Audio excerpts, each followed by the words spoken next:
Hello and welcome to Game On, brought to you by Homer 9 and Sons. I'm Andrew Chiappazzi, and today we're at Rochester, where the Rams are 10-5 and headed to the playoffs for the third year in a row. And joining me is senior Olivia Whiteleather. Olivia, welcome to the show. Thank you for having me. You know, sometimes it's the worst fear for a senior that they're going to get to their senior year of basketball and something's going to go wrong and they're not going to make the playoffs.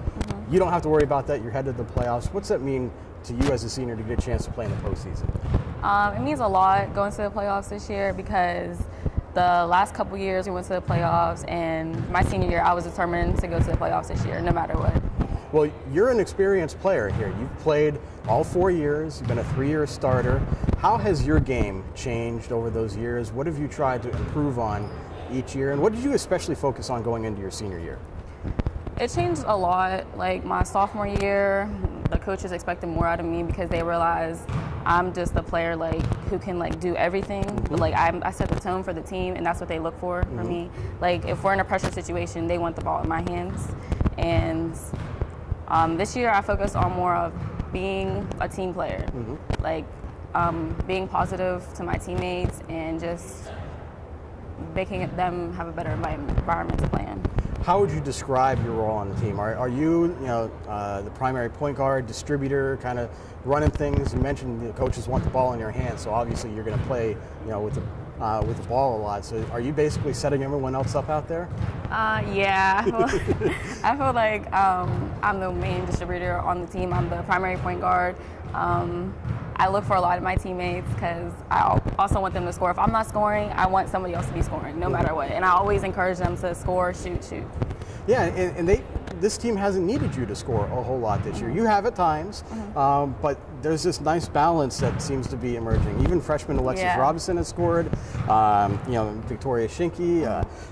You had a big game the other night was from Jasmine Mack. What's it like having that balance and knowing that it doesn't have to be one player or even two players? It's good because a lot of teams, they only have a couple certain players to play on their team, but we have all around players that can score, so it's who are you going to stop? Is that the influence of your new head coach, CJ Ionini? And what's it like playing for him now that he's the head coach after he's been around the program as varsity? Well, he coached a lot of us in middle school, so we were used to him, but when he was assistant coach, he was quiet, he wasn't really, So this year as a head coach, he really made us focus more and realize this is your year. We can actually do something this year, and it's been a really good run. Well, you have a couple of section games left, including a big one next week against Quigley. Always a fun game with them. What's sort of the goal for this team in the rest of the regular season and as you get closer to the playoffs?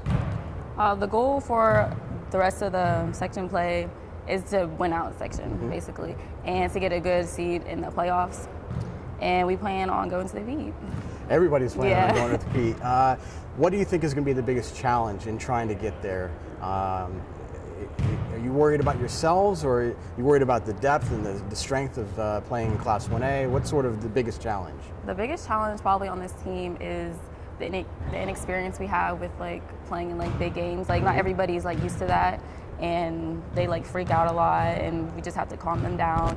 And I think when we get in the playoffs, as we're learning now, last game was a big game, and everybody was freaking out at one point, and you just had to calm them down. But they're getting better, and I'm really proud of them. Well, it should be fun to see how the Rochester Rams do the rest of the season. And Olivia, thank you so much for your time. For more coverage, stay tuned to timesonline.com.